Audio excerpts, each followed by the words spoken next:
In 10th grade, I had bad spring allergies. One day in class, I let out this massive sneeze, like a full-body windows-rattling sneeze. Everyone laughed, except the teacher. She turns around and says, "That was disruptive and unnecessary." I'm like, "I can't control when I sneeze?"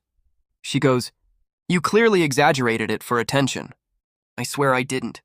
She gives me a detention slip for intentional classroom disruption.